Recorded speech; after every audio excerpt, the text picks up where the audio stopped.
Olá, tudo bem? Meu nome é Bárbara, eu sou professora de Direito Constitucional e nós hoje vamos aprender a respeito de Poder Executivo, tá? Então, a gente sabe muito bem que nós temos a separação dos poderes, então nós temos três poderes independentes e autônomos. A gente tem o Poder Legislativo, o Poder Executivo e o Poder Judiciário, tá? Como a gente sabe também, cada um dos três poderes tem seus poderes típicos, que são aquelas atividades que eles fazem por legitimidade, ou seja, o legislativo de legislar, o judiciário de aplicar as leis e o executivo de administrar, né? E a gente também tem os poderes atípicos, que são os poderes que cada poder tem, que não fazem parte daqueles poderes típicos, mas que eles fazem por razão do sistema de freios e contrapesos. O que é o sistema de freios e contrapesos? Esse sistema, ele é o sistema que utiliza poderes que são atípicos para dar uma forma de segurar um poder, segurar o outro. Como assim? Por exemplo, o poder executivo, ele tem como atividade principal administrar a administração pública, enfim, administrar em geral. E o Poder Executivo também tem outros poderes, como os poderes atípicos de, por exemplo, legislar, que é a medida provisória, que é um tipo, né, como se a gente puder falar de legislação, assim, também tem possibilidade de fazer lei delegada, de propor leis. Então, o Poder Executivo também tem uma atividade atípica, que é legislar. O Poder Judiciário, ele também administra. Por quê? Porque o Poder Judiciário, ele tem que se auto-administrar, ele tem possibilidade de se auto-organizar. Então, além de ele aplicar as leis, ele também tem uma função atípica, que é administrar. E o Poder Legislativo, como a gente já viu em umas aulas anteriores, além de legislar, ele também tem as suas funções atípicas, que é o quê? Ele fiscaliza o Poder Executivo e ele também tem a atividade administrativa dele mesmo. Então, como você pode observar, cada poder que a gente está observando em cada aula, a gente está vendo separadamente o Poder Legislativo, o Judiciário, enfim. Hoje a gente está no Executivo, na próxima a gente vai ver o Judiciário, a gente já viu o Legislativo, a gente tem as atividades típicas e atípicas. Então, novamente, lembrando você, a gente está vendo principalmente as funções típicas, mas também dentro dessas funções também tem as atípicas. Então, isso faz parte do sistema de freios e contrapesos, tá bom? Então, como que a gente vai ver hoje? A gente vai ver o Poder Executivo. E o Poder Executivo, como a gente sabe, a gente faz parte de uma federação, então a gente tem a União, os estados e os municípios, e cada um desses entes federativos tem também o Poder Executivo, porque o Poder Executivo é o responsável por administrar, por dar um andamento ali da administração em geral, tá? Então, a gente tem a presença do Poder Executivo em todos os entes da federação, a União, nos estados, no Distrito Federal e nos municípios, tá? Então, é importante ressaltar que, em geral, as regras que a gente vai ver aqui, a gente vai ver hoje no Poder Executivo, as regras atinentes ao Poder Executivo da União, ou seja, ao Presidente da República. Em geral, essas regras também se aplicam aos demais entes federativos, ou seja, aos estados e aos municípios, porque tem um princípio da simetria na Constituição. Então, não é possível que a Constituição dos Estados ela seja tão diferente da Constituição Federal. Então, o Constituinte, ele tentou meio que fazer uma cópia, digamos assim, em todos os entes da Federação, tá? Então, por exemplo, nós vamos ter a gente tem poder presidencialismo, a gente não tem um primeiro-ministro, por exemplo. O nosso presidente, ele junta as duas funções de representante do Estado, né, e também representante da federação, do país lá fora. Então, a gente também, os nossos estados, os nossos municípios, eles não podem mudar esse sistema. Então, eles não podem fazer um primeiro-ministro do estado do Paraná, por exemplo, tá? Então, em geral, as regras que a gente vai ver hoje para o presidente, elas também são replicadas para os governadores e os prefeitos, tá? Algumas coisas vão mudar, a gente vai ver aqui, mas em geral são as mesmas regras, tá? Vamos lá. Então, a gente vê aqui que tem o princípio da simetria e a gente tem o presidente, o governador e o prefeito. Importante ressaltar que o Distrito Federal, ele tem o governador distrital. Ele não tem prefeito, tá? Então, o Distrito Federal, ele só tem governador, muito embora ele una, né, as duas atividades de estado e município, o Distrito Federal só tem governador distrital, ele não tem um prefeito, tá? Então vamos lá. Como a gente pode ver, a gente tem o presidente da República, que ele exerce a função executiva no poder na União, né, no ente federal da União, e ele é auxiliado pelos ministros de Estado, tá? Já o governador de Estado, ele exerce o poder executivo dos estados e ele é auxiliado pelos secretários de Estado. E o prefeito municipal, ele exerce o poder executivo nos municípios e ele também é ajudado, auxiliado pelos secretários municipais, tá? Então, a gente vê na Constituição que a gente, já lá nos primeiros artigos a respeito do poder executivo, que aparece lá, o poder executivo é exercido pelo presidente da República, auxiliado pelos seus ministros de Estado. Então, os ministros de Estado também, de certa forma, fazem parte do poder executivo. Mas o chefe do poder executivo é o presidente, ou o prefeito, ou o governador, enfim. Tá, então vamos lá.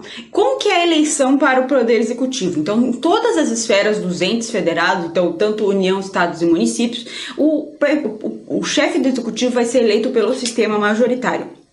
Como que é o sistema majoritário? Como a gente sabe, a gente vai lá, vota, e quem recebeu o maior número de votos válidos, então a maioria absoluta de votos está aqui, não computados os brancos e nulos, vai ser eleito, ou seja, o sistema completamente diferente dos vereadores, dos deputados, tá? Por quê? Porque os deputados, eles são pelo sistema proporcional, tem aquelas contas que a gente faz para ver o número de cadeiras, e você pode votar só para a legenda, enfim.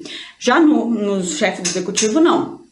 Para o chefe do executivo, você vota lá no fulano de tal, com o número do partido dele, não tem outro número além daquele, não tem um número grande que você só pode votar na legenda, não tem essa possibilidade. Você ou vota branco ou você não vota nulo, esses votos brancos e nulos não vão ser contados para essa maioria absoluta, e aquele candidato que receber a maioria absoluta de votos, ele vai ser eleito chefe do executivo, tá? Então, é importante ressaltar que as duas possibilidades de eleição majoritária é senador e chefe do executivo. Preste bem atenção, porque a gente, em geral, acha que o legislativo total, todos os parlamentares, são do sistema proporcional. E não acontece isso. Os senadores são do sistema majoritário. Os deputados federais e estaduais são pelo sistema proporcional. E os vereadores também, tá? Então, o chefe do executivo e o senador é pelo sistema majoritário. E os deputados estaduais, federais e vereadores são pelo sistema proporcional, tá bom? Então, é importante ressaltar que é a maioria absoluta de votos, tá? Não é a maioria simples, é a maioria absoluta de votos. Há uma grande diferença nisso. E, às vezes, as questões de concurso retiram essa maioria e só coloca a maioria de votos. E não é a maioria absoluta de votos, tá? E importante ressaltar que a gente, em geral, para o sistema majoritário, nacional, né, do executivo, então para a eleição de presidente vai ser sempre segundo turno, tá? E os municípios, em geral, só vão ter segundo turno quando eles tiverem mais de 200 mil eleitores, tá? Isso é importante porque às vezes cai, tá? Mas, enfim, é só para você saber.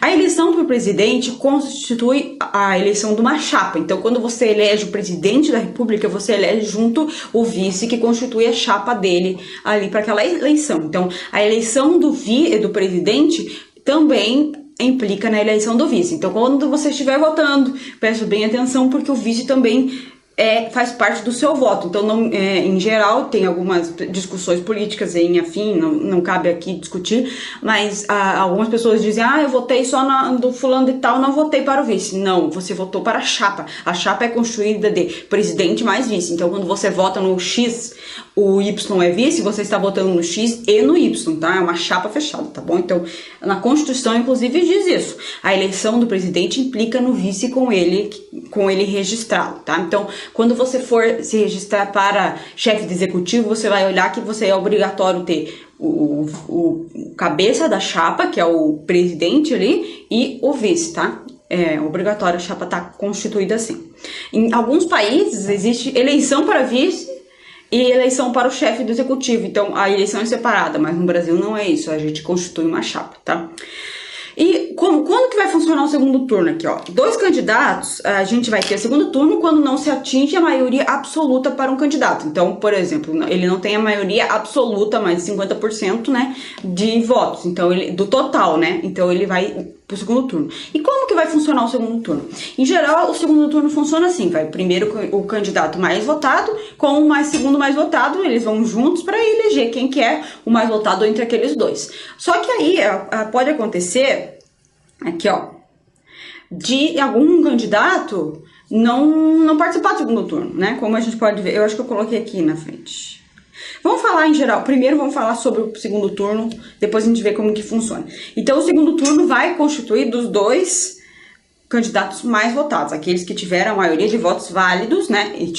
Então, preste bem atenção, tem gente que fala que se você votar nulo vai eleger o fulano e tal. Não, vai excluir os votos, só vai ser a maioria dos votos válidos. Então, brancos e nulos não fazem parte dos votos válidos. Então, os brancos e nulos não elegem ninguém, eles são tirados da conta, tá? Então, não caia nessa lorota aí que votar branco ou votar nulo elege o fulano e tal. Não, o voto branco e nulo é retirado da conta, tá? Então, a contagem é da maioria dos votos válidos, tá? Preste bem atenção. E como que vai funcionar a eleição? Primeiro turno vai ser no primeiro domingo de outubro, tá? E o segundo turno vai ser no último domingo de outubro. Por que outubro? Porque a nossa Constituição de 1988 foi promulgada em outubro. Então, para homenagear a nossa Constituição, o legislador lá, o constituinte originário, escolheu outubro para ser as nossas eleições.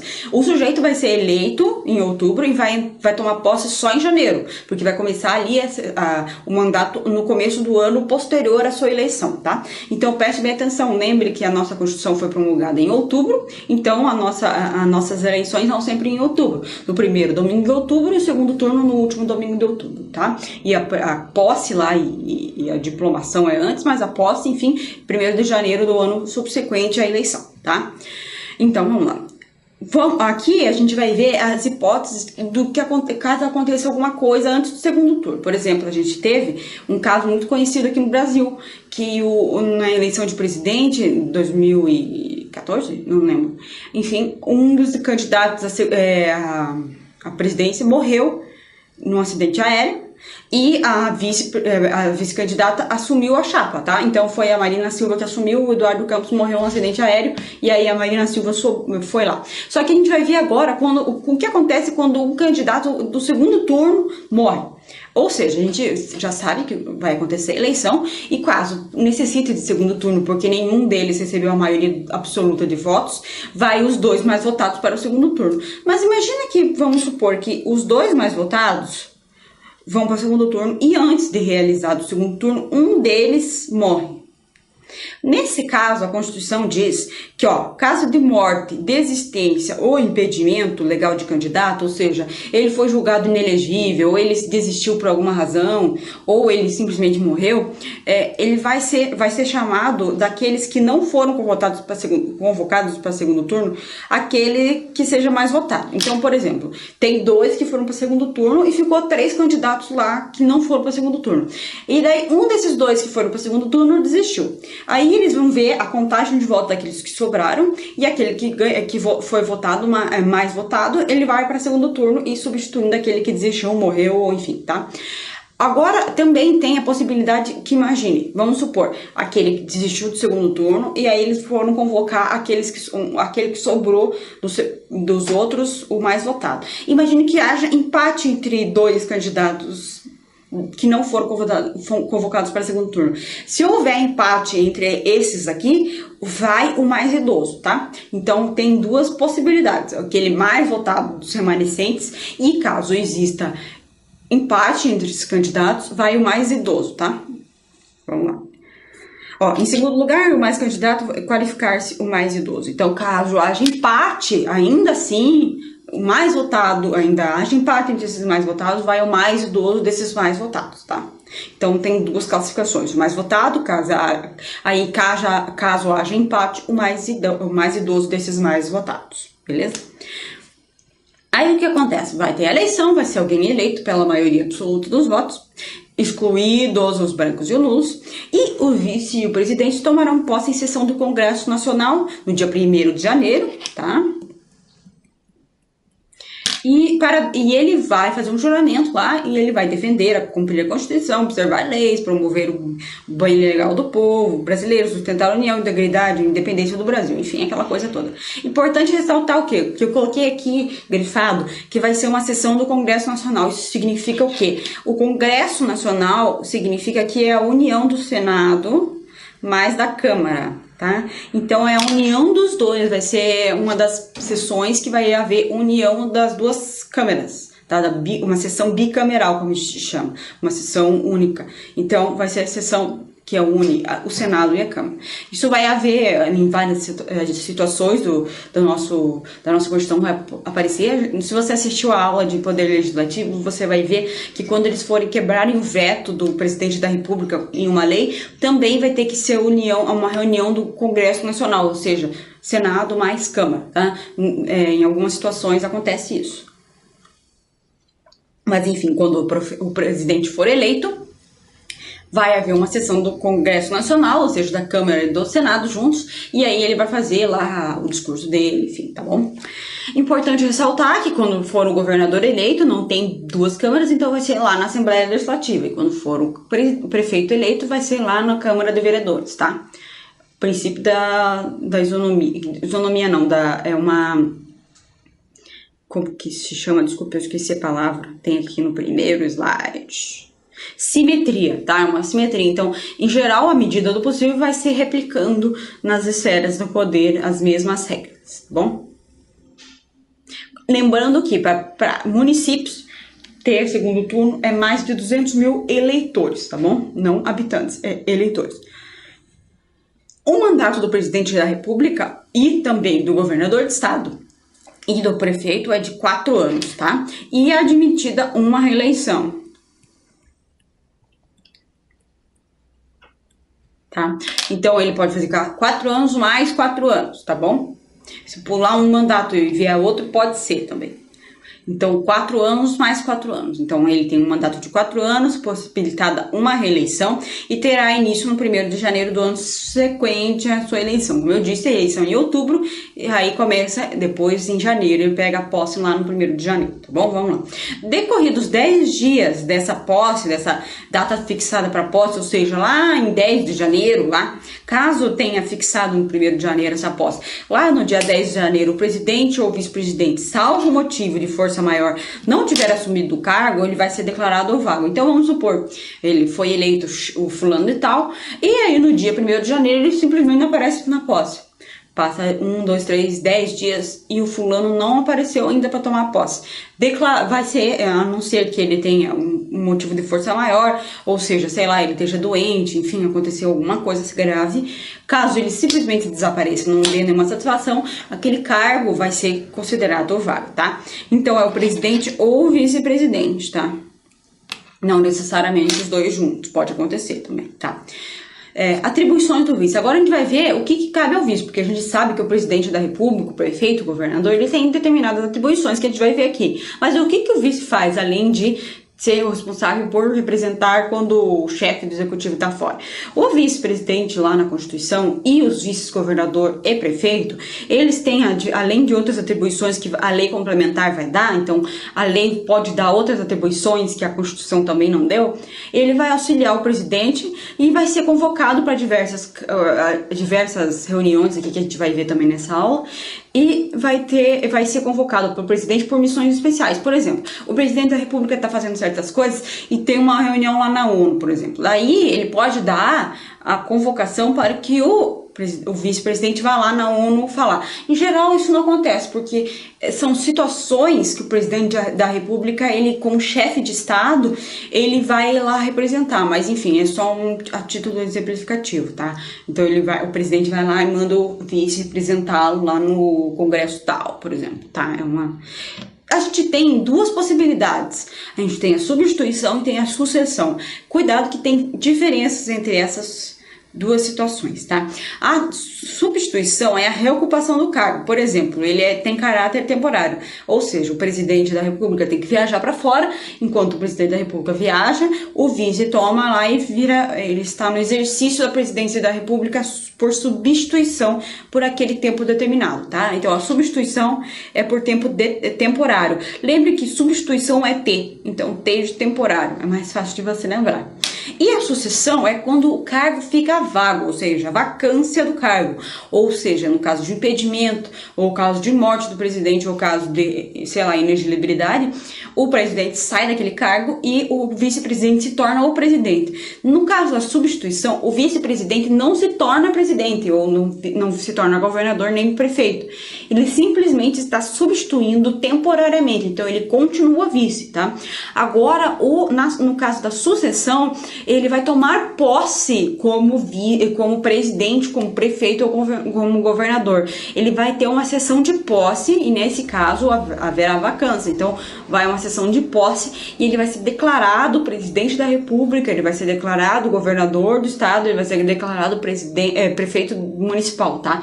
Então aqui no caso da sucessão há uma outra característica, ou seja, há uma vacância do cargo principal e o vice vai suceder, então vai alocar a sucessão, a linha sucessória do presidente vai mudar para frente, vai dar um passo para frente, tá? A gente vai ver aqui a linha sucessória que ele tem, o presidente é o primeiro, né? É o vice aqui, o vice. Aí vem o presidente da Câmara dos Deputados, o presidente do Senado, o presidente do Supremo Tribunal Federal, tá? Todos esses cargos são, além do presidente, né? Eles são privativos de brasileiros natos, ou seja, só brasileiro nato, nascido no Brasil ou nascido no exterior, enfim, todas aquelas características podem estar na linha sucessória do presidente da República, tá? Então, no caso de vacância do cargo, vai dar um passo para frente, ou seja, o presidente vira o presidente, não haverá vice nesse caso, e aquele que se fará a vez de vice será o presidente da Câmara dos Deputados, tá? Então não haverá vice. O presidente da Câmara dos Deputados, ele não vira vice, ele vai ficar presidente da Câmara dos Deputados, mas ele fará a vez de vice, tá? Então, caso o presidente da República, aquele vice que virou o presidente da República, sai do país, quem vai substituir ele é o presidente da Câmara dos Deputados, mas ele não se torna vice, ele não sai da presidente da Câmara dos Deputados para se tornar vice-presidente, tá? Não existe isso, fica vago o cargo de vice nesse caso, tá? Aqui eu trouxe uma jurisprudência do Supremo Tribunal Federal que é importante para a gente dar uma noção do que o Supremo acha disso. Então a gente vai ver aqui, ó. Agentes públicos essa é um julgado recentíssimo, de 2016, que a gente vai dar uma contextualizada, tá? Houve um impeachment da presidente da República Dilma Rousseff e o vice-presidente da República, o Michel Temer, sucedeu ela, então ele entrou o cargo dela ficou vago e ele virou presidente da República. Aí o que aconteceu? Por causa da Lava Jato, várias pessoas foram denunciadas pela Polícia Federal e houveram várias delações e várias denúncias no Supremo Tribunal Federal de supostos crimes para serem investigados. E o senador Renan Calheiros, como a gente já sabe, ele é mais sujo que pau de galinheiro, né? Desculpe o termo, mas ele é mais sujo que pau de galinheiro. E ele foi denunciado no Supremo Tribunal Federal. Só que, como a gente vê aqui, o presidente do Senado Federal, ele está na linha sucessória do presidente. Ele é o terceiro, é o segundo, enfim, da linha sucessória do cargo do presidente da República. E o Supremo Tribunal Federal tinha um entendimento que ninguém da linha sucessória da presidente da República poderia ser réu, porque se o presidente da República, quando se torna réu, é afastado do cargo, então nenhum da linha da sucessória poderia ser réu, porque senão se um da linha sucessória fosse réu e não fosse afastado do cargo, ele teria mais privilégio que o presidente da República em si mesmo, tá? Então essa jurisprudência ela se dá nesse sentido, que o presidente, quando o Renan Calheiros era presidente do Senado, ele se tornou réu, então houve um pedido para afastá-lo do cargo, ou seja, retirá-lo da presidência do Senado, para que ele, como réu, não esteja na linha sucessória da presidência da República, tá? Aí o que aconteceu? Houve essa decisão do Supremo Tribunal Federal que decidiu o quê? Agentes públicos detêm as titularidades funcionais que os habilitam constitucionalmente a substituir o chefe do Poder Executivo da União em caráter eventual, ou seja, aquela linha sucessória.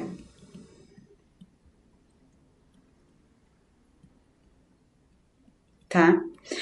Caso tornados réus criminais perante essa corte, ou seja, o Supremo Tribunal Federal, porque eles têm foro privilegiado, não ficariam afastados ipso facto dos cargos de direção que exercem na Câmara dos Deputados, no Senado Federal e no Supremo Tribunal Federal.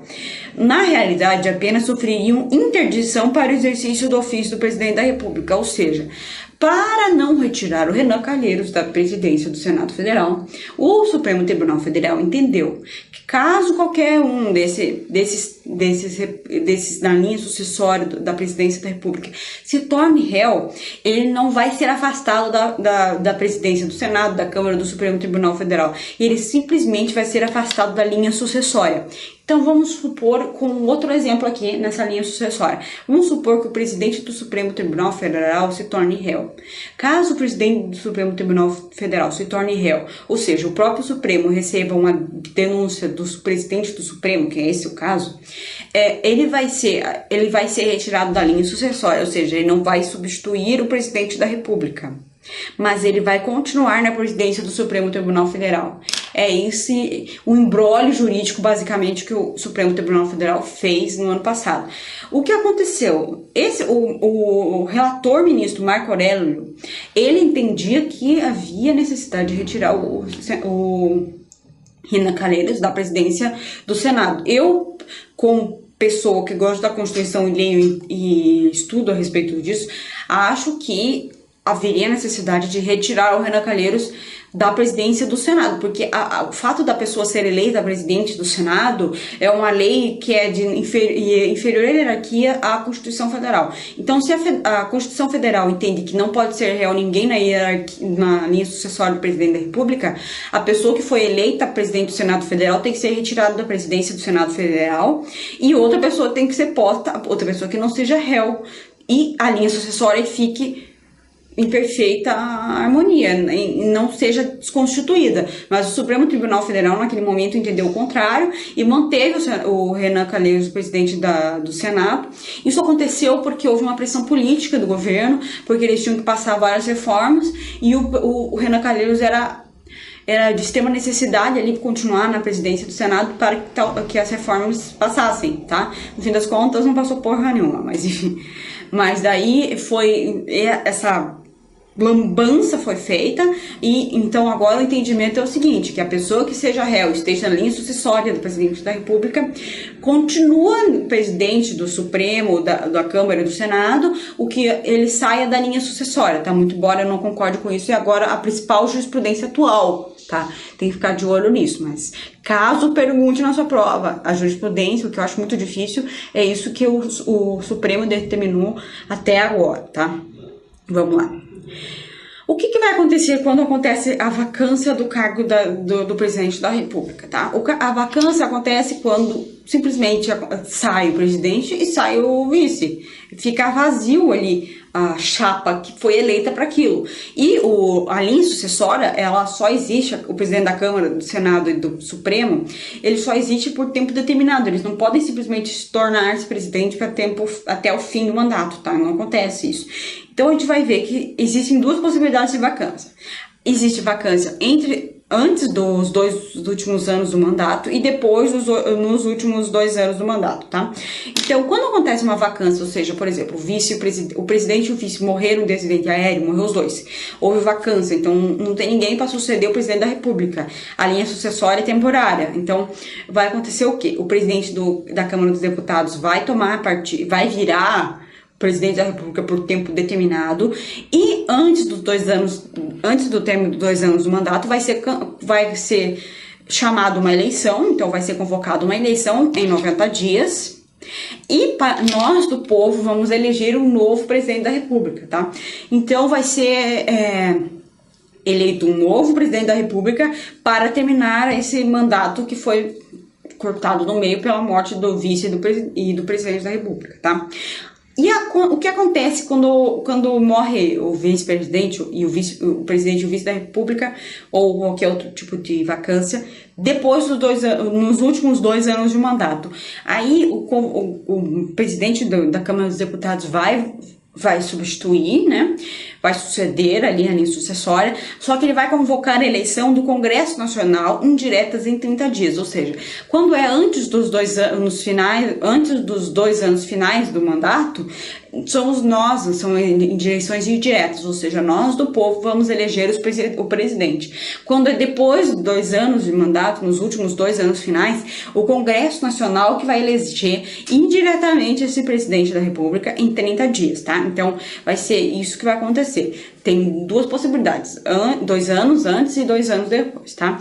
Em qualquer caso, ó, cuidado, em qualquer caso de vacância, tanto na eleição direta quanto na eleição indireta, esse mandato vai ser o tampão, tá? Então, ou seja, por exemplo, estamos em 2017, no final de no mês 6 de 2017, e houve uma grande discussão a respeito disso, porque o presidente houve o impeachment da presidente Dilma Rousseff e houve a sucessão pelo vice-presidente Temer. E tá havendo agora, no momento, uma discussão grande sobre o impeachment dele, porque ele foi descoberto lá em grandes casos de corrupção, enfim. Então, nesse caso de impeachment do presidente no final do mandato, que nós estamos no final, estamos em 2017, tem eleição presidencial em 2018. Aí o que vai acontecer? Se houvesse o impeachment, haveria uma eleição indireta pela nossa Constituição, e essa eleição, essa pessoa eleita indiretamente pelo Congresso Nacional, ela ficaria até a eleição de 2018, tá? Então, ela ficaria basicamente até 2019, em 1º de janeiro, tomaria posse a pessoa que haveria outra eleição em 2018, aí a eleição direta, e essa eleição direta que elegeria o novo presidente. Então, esse presidente eleito indiretamente ou diretamente, enfim, tem um mandato tampão. Então, em caso de vacância, esse mandato é tampão. Ele fica até o final do mandato e depois é eleito novamente o outro, e o outro vai cumprir os 4 anos finais, 4 anos completos, tá? Esse não vai ter 4 anos completos, tá? O vice, tem uma regra na Constituição que diz que tanto o vice quanto o presidente da República, eles não podem se ausentar do Brasil mais de 15 dias sem autorização do Congresso Nacional, tá? Sob pena do cargo. Então, nesse caso, é uma regra que acontece, que há uma simetria nas outras unidades da federação, então tanto o governador quanto o prefeito não podem exceder 15 dias fora do município sem que haja autorização da Câmara e da Assembleia Legislativa, tá? Teve um caso, inclusive, de uma ADI, não sei se eu coloquei aqui ó, Lei Orgânica do município de Manaus, que dispõe sobre os substitutos eventuais do prefeito e do vice-prefeito em caso de dupla vacância.